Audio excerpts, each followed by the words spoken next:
नमो बुद्धाय. जय भीम. आता आपण आपल्या बुद्धवंदनेला सुरुवात करूया.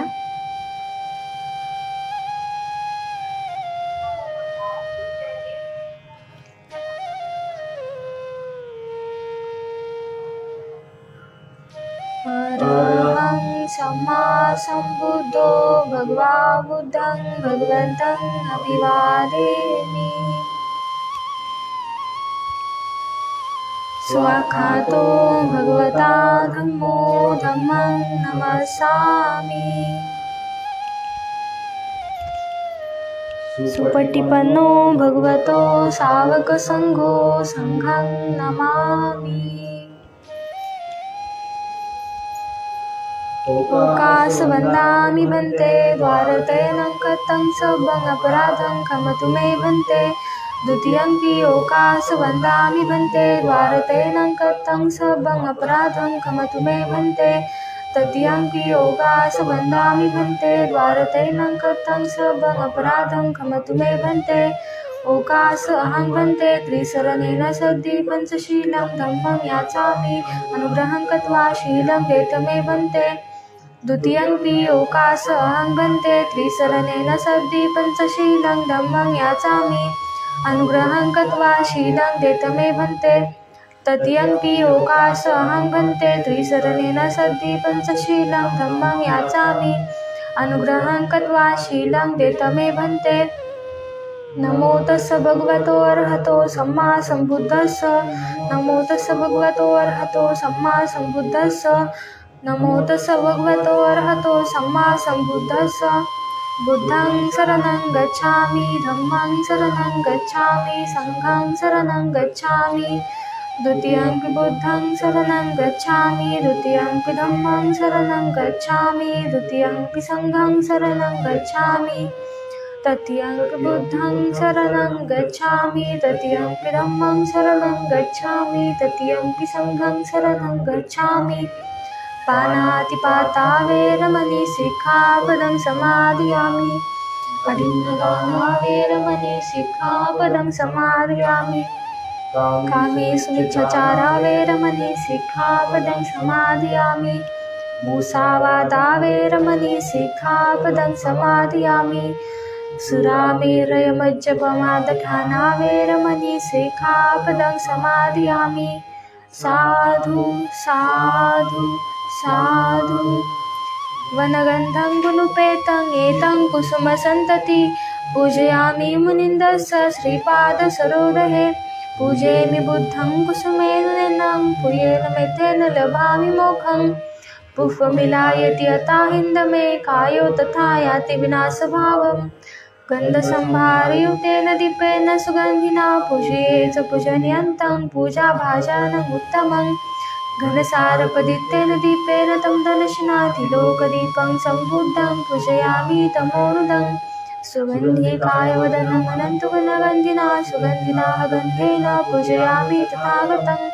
बुद्धं धम्मं च संघं सुगततनुभुवा धातुगर्भे. लङ्काय जम्बुदीपे त्रिदशपुरवरे नागलोके च धूपे. सभ्य बुद्धः सुबिम्बे सकलदशदिशे केशलोमादिधातु वन्दे. सभ्येऽपि बुद्धं दशबलतनुजं बोधिचेत्यहं नमामि. वन्दामि चेत्यहं सब्बठानेषु प्रतिष्ठितं. शारवेकधातु महाबोधि बुद्धरूपं सकलं सदा. एषमूल्ये निषण्णो सब्बारि विजयकापत्तो सभयुतं सत्ता वन्दे तं बोधिपादपम्.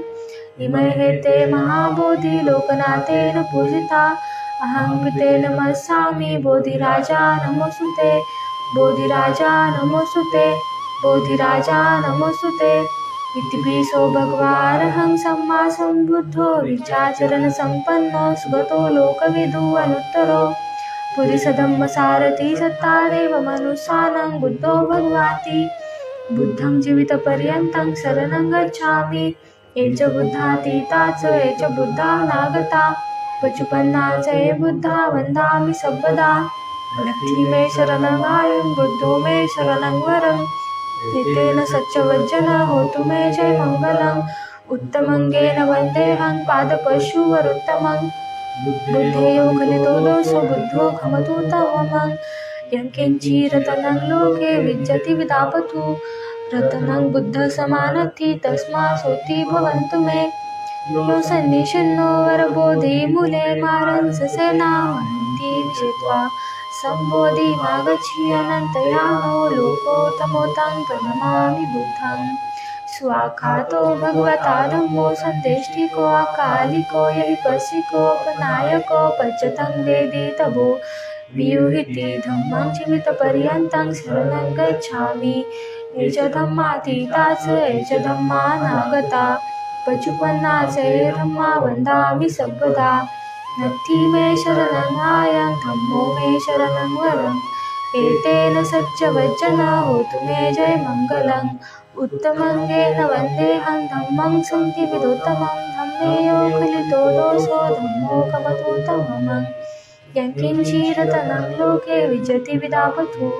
रतनं धम्मसमानद्धि तस्मासोति भवन्तु मे अष्टाङ्गिकोऽर्यपथो जनानां मोक्षप्रवेशाजुको वमको धम्मगायन् सन्ति करोपनीतो नियामिको तं प्रणमामि धम्मं सुपटिपन्नो भगवतो सावकसङ्गो मुसपटिपन्नो भगवतो सावकसङ्गो नायपटिपन्नो भगवतो सावकसङ्गो सामीचिपटिपन्नो भगवतो सावकसङ्गो यदिदं चत्तारि पुरुषयुगामि अट्टपुरुषपुगला एष भगवतो सावकसङ्गो आहुर्नयो पाहुर्नयो दखनयो अञ्जलिकरणयो अनुत्तरो भूयङ्खेतं लोकसारथि सङ्घं जीवितपर्यन्तं शरणं गच्छामि ये च सङ्घातीता च ये च सङ्घानागता पचुपन्ना च ये सङ्घा वन्दामि सर्वदा नत्थि मे शरणं आयं सङ्घो मे शरणं वरम् एतेन सच्चवचन होतु मे जय मङ्गलम् उत्तमङ्गेन वन्देऽहं सङ्घं सन्ति विदोत्तमं सङ्घेयो कलितो दोषो सङ्घो खमतोत्तमम् यङ्किञ्चिरतनं लोके विजति विदापतु रतनं सङ्घसमानद्धि तस्मासोति भवन्तु मे सङ्घो विशुद्धो वरदखनयो सन्तीन्द्रियो सब्बमलपहनयो गुणिगिनेकी समृद्धिपथो अनासौ तं प्रणमामि सङ्घम् इमाय धम्मानुधम्मपटिपत्तिया बुद्धं पूजयामि इमाय धम्मानुधम्मपटिपत्तिया धम्मं पूजयामि इमाय धम्मानुधम्मपटिपत्तिया सङ्घं पूजयामि अद्धा इमाय पटिपत्तिया जाति जरामरणं महापरिमुञ्चु स्वामी इमेन भूयङ्कमेन मामे बाले समागमो सतं समागमो होतु यावन्निर्वाणपत्तिया देवो वसन्तु कालेन सस्यसम्पत्तिः हेतु च पीतो भवतु लोकः च राजा भवतु धम्मिको सकलवेजन्मिथुरयानं देवरूपं सुजीव निमूलचकुमेरवसङ्गोमरणं सुखाय अभयचित्तं निभयकामं सुरतधमं सुप्रेम विरतराज्यं सुजननेतं भीमरावं सरामि भीमरावं सरामि भीमरावं सरामि दिव्यगर्भरत्न तुम्ही साधु वरदान तुम्ही अद्य कुलभूषण तुम्ही भीमराजा सकल विद्यापती ज्ञान सत्र संगती शास्त्र शासनमती बोधितेजा पंकजा नरवरा रत्न स्वजन उद्धरा भगवंता मुसाखरा भक्त काजा चवदार संघरी शास्त्रंधरिता करी कापला अरिउरी रौद्र रूपा मुक्तिपथको नताज रस्मृती जाळिता जळला मृतिका मार्ग साजा राष्ट्रघटनाकृती शोभते भारती महामानव बोलती स्वार्थ संज्ञा शरण बुद्धासमी शरण धम्मासमी शरण संघासमी भीमराजा भीमराजा भीमराजा।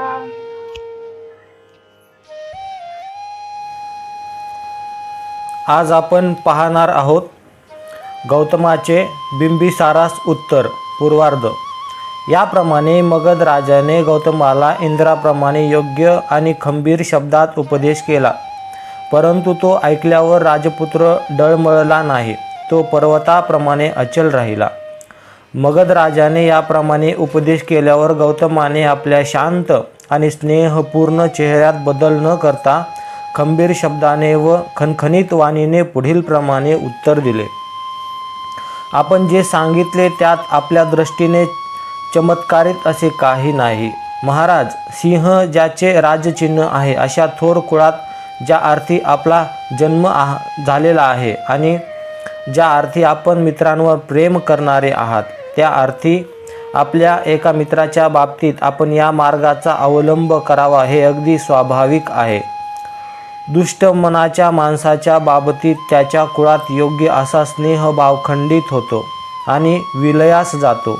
फक्त चांगली माणसे स्नेहशील कृत्याची नवी परंपरा निर्माण करून पूर्वजनांपासून चालत आलेल्या मैत्रीची वाढ करतात. आपल्या मित्राचे देव फिरले तरी त्याच्याशी वागताना जे आपण आपल्या मित्राचे देव फिरले तरी त्यांच्याशी वागताना जे आपल्या वर्तनात बदल करीत नाहीत, त्यांनाच मी माझ्या अंतःकरणात खरे मित्र म्हणून स्थान देतो. भाग्यशाली पुरुषाला वैभव काळ प्राप्त झाला असता त्याच्याशी कोण मैत्री करीत नाही. या जगात संपत्ती मिळाल्यानंतर आपले मित्र आणि धर्म यांच्यासाठी तिचा उपयोग जे करतात त्यांच्या संपत्तीलाही खरे धैर्य प्राप्त होते आणि शेवटी जेव्हा ती नष्ट होते तेव्हा ती दुःख निर्माण करीत नाही. महाराज, माझ्याविषयीच्या आपल्या सूचनेला शुद्ध औदार्य आणि मित्रत्व याचीच प्रेरणा आहे. मी आपल्याला नम्रतेने आणि शुद्ध मित्रभावाने भेटेन. मी माझ्या उत्तरात दुसऱ्या कशाचाही उच्चार करत नाही. माझा ह्या ऐहिक वस्तूंची जितकी भीती वाटते तितकी सर्पाची आकाशातून होणाऱ्या वर्जघाताची किंवा वाऱ्याने भडकणाऱ्या ज्वालाचीही वाटत नाही. आपल्या आनंदाची आणि आपल्या संपत्तीची लुटमार करणारी ही क्षणभंगूर सुखे जगभर भ्रामक कल्पनांप्रमाणे निरर्थक तरंगत असतात. त्यांची नुसती आशा केली तरीही माणसाचे मनेही मोहून टाकतात आणि त्यांच्या अंतःकरणात त्यांनी जर घर केले तर ती त्यांना अधिकच मोहून टाकतात. सुखाला बळी पडलेल्यांना देवांच्या स्वर्गात देखील आनंद मिळत नाही. माणसाच्या जगात तर आनंद मुळीच मिळत नाही. वाऱ्याचा मित्र असलेला अग्नी ज्याप्रमाणे कधीही इंधन मिळाले तरी संतुष्ट होत नाही, त्याप्रमाणे जो तृष्णात आहे त्याला कितीही सुखे मिळाली तरी तो तृप्त होत नाही. या जगात सुखासारखी दुसरी आपत्ती नाही. लोक भ्रमामुळे सुखासक्त होतात. सत्य म्हणजे काय हे समजत नाही. समुद्राने वेढलेली पृथ्वी ताब्यात घेतल्यावर राजे लोकांना त्या महासागराची दुसरी बाजू जिंकण्याची इच्छा होते. सागराला मिळणाऱ्या पाण्याने तो कधीही तृप्त होत नाही. तद्वतः कितीही सुखे मिळाली तरी मानवजात तृप्त होत नाही. मध्यंतऱ्याला आकाशातून सुवर्णमय पर्जन्यवृष्टी लाभली. त्याने सर्व खंड जिंकले व शक्राचे देखील अर्धे राज्य पदाकृत केले. तरीही त्याची ऐहिक पदार्थाविषयीची आसक्ती कमी झालेली नव्हती. इंद्र जेव्हा व्रज्याच्या भयाने लपून बसला होता तेव्हा जरी स्वर्गातील देवाच्या राजाचा अनुशाने उपभोग घेतला आणि आपल्या गर्विष्ठपणामुळे जरी त्याने आपली शिबिका मोठमोठ्या ऋषींनी वाहावयाव लावली तरीही तो संतुष्ट झाला नव्हता.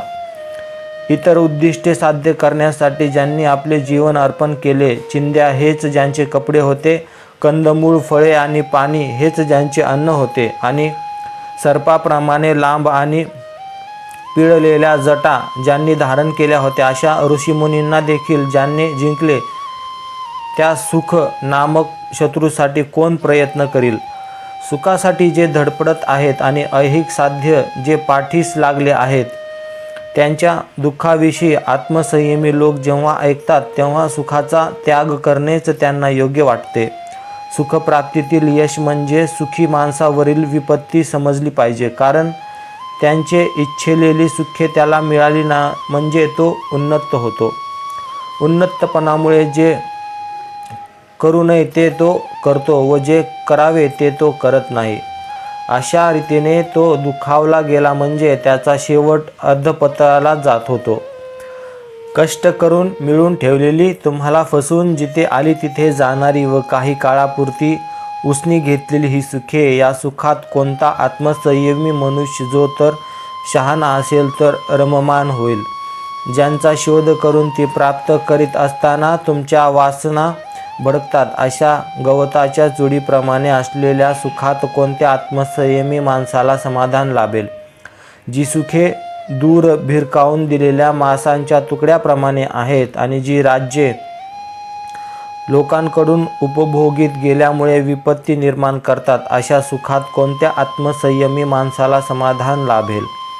ज्या सुखात रममाण होणाऱ्या माणसावर अनेक बाजूनी संकटे कोसळतात आणि जी वासनाप्रमाणे विनाशकारी आहेत, अशा या सुखात कोणत्या आत्मसंयमी माणसाला समाधान लाभेल? ज्यांच्या अंतःकरणाचा या सुखांनी चावा घेतला आहे, अशा आत्मसंयमी पुरुषाचाही नाश होतो, त्यांना आनंद मिळत नाही. संतापलेल्या क्रूर सर्पाप्रमाणे असलेल्या ह्या सुखांमध्ये कोणत्या आत्मसंयमी माणसाला समाधान लाभेल? हाड चगळीत उपाशी मारणाऱ्या कुत्र्याप्रमाणे जरी त्या सुखांचा उपयोग माणसांनी घेतला तरी त्यांचे समाधान होत नाही. मेलेल्या हाडांच्या सापळ्याप्रमाणे असलेल्या ह्या सुखांमध्ये कोणत्या आत्मसंयमी माणसाला समाधान लाभेल? अशा सुखांच्या आसक्तीमुळे यांची बुद्धी आंधळी झाली आहे. जो कपटाकरंटा सुख उपभोगाच्या आशेचा दरिद्री गुलाम आहे, त्याने या जीवदृष्टीत मृत्यूचे दुःख भोगावे हेच योग्य होय. गाण्यावर लुब्ध होऊन हरिणी स्वतःचा नाश ओढवून घेतात, तेजावर भाळून पतंग अग्नीत झेप घेतात, आमिषाला भुळून मासा लोखंडाचा गळ गिळतो, म्हणून ऐहिक सुखांचे अतिदुःख निर्माण करतात. सुखे म्हणजे उपभोग असे सर्वसाधारणपणे मानले जाते. कसोटीला लागल्यास त्यांपैकी एकही उपभोगण्याच्या योग्यतेचे असे आढळत नाही. सुंदर वस्त्रे आणि इतर सुखे म्हणजे पदार्थाचे केवळ सोबती होत. दुःखावरील उपाय एवढेच त्यांचे महत्त्व मानले पाहिजे. तहान भागवण्यासाठी पाण्याची आवश्यकता असते, त्याचप्रमाणे भूक शमविण्यासाठी अन्न पाहिजे असते. वारा, ऊन आणि पाऊस यांच्या निवारण्यासाठी घर हवे असते आणि आपली नग्नता झाकण्यासाठी व थंडी वाऱ्यापासून संरक्षण करण्यासाठी कपड्यांची आवश्यकता असते. याचप्रमाणे झोपेची गुंगी घालवण्यासाठी बिछाना असतो. प्रवासाचा शीण होऊ नये म्हणून वाहन असते. उभे राहण्याचा त्रास कमी करण्यासाठी आसन असते. तसेच शरीराची शुद्धी, आरोग्य आणि शक्ती यांच्यासाठी स्नान हे एक साधन असते.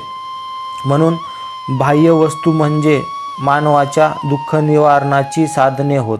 ते आनंदाच्या उपभोगाचे मार्ग नव्हे, केवळ प्रतिबंधक उपाय म्हणून त्यांचा उपयोग केला जातो. अशा त्या बाह्य वस्तूंपासून आपल्याला आनंदाचा उपभोग मिळतो, असे कोणता शहाणा मनुष्य मान्य करील?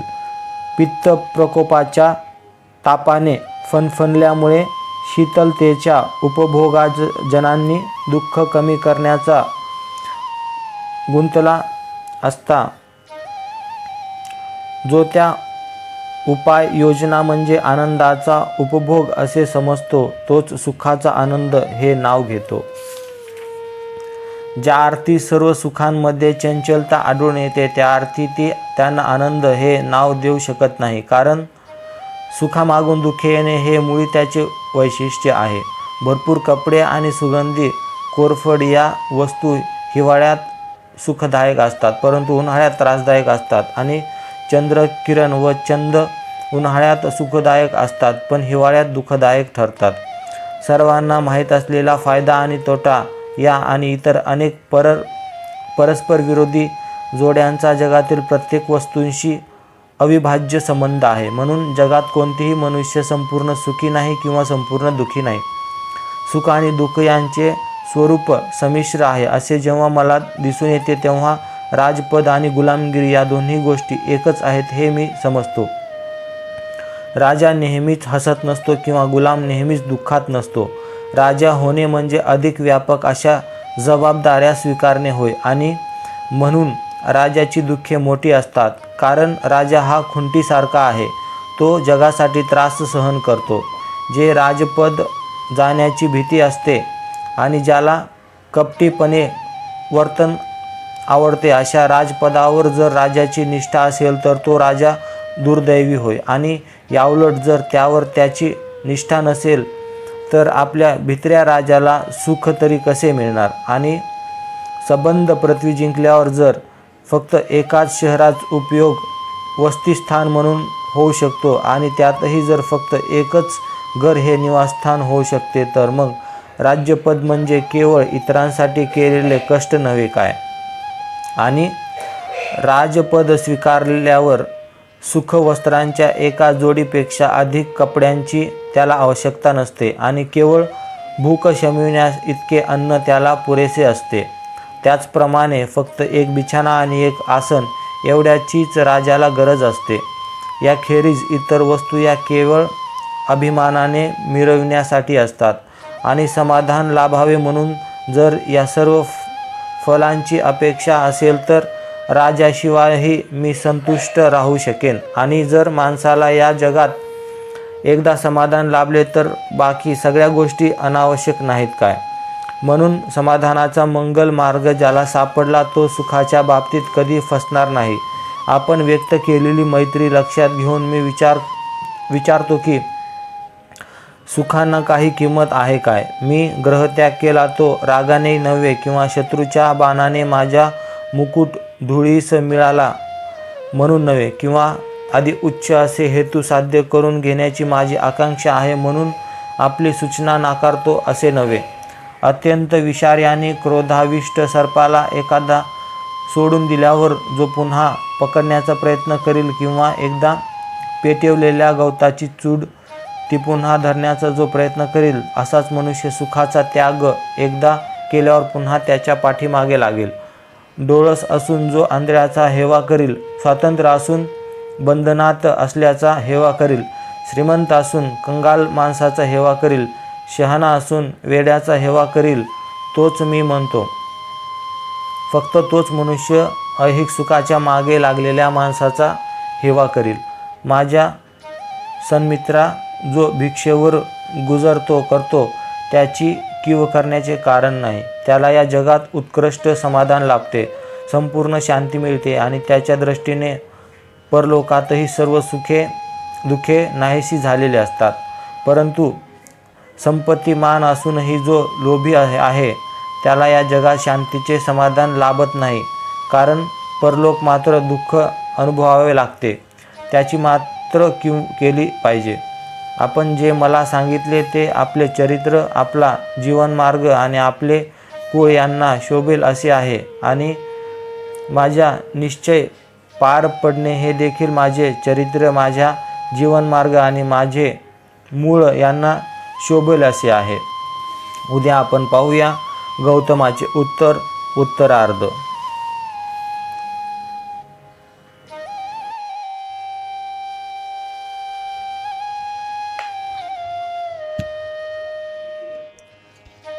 सभपापस अकरणं कुशलसौपसम्पदा सचितपर्योदपनं तं बुद्धानुशासनं धम्मं चरे सुचरितं नतं दुचरितं चरे धम्मचारी सुखं सेति अस्मि लोके परं च न तावता धम्मधरो तावता भूभासति रुचपं सुत्वानं धम्मं कायेन पश्यति सवेदमधरो थियो धम्मं न प्रमजति नथि मे शरणं गायं बुद्धो मे शरणं वरं एतेन सच्चवज्जन होतु मे जय मङ्गलं नथि मे शरणं गायं धम्मो मे शरणं वरं एतेन सच्चवज्जन होतु मे जय मङ्गलं नथि मे शरणं गायं संघो मे शरणं वरं एतेन सच्चवज्जन होतु मे जय मङ्गलं नमो बुद्धाय नमो धम्माय नमो संघाय नमो भीमाय साधु साधु साधु बुद्धं नमामि धम्मं नमामि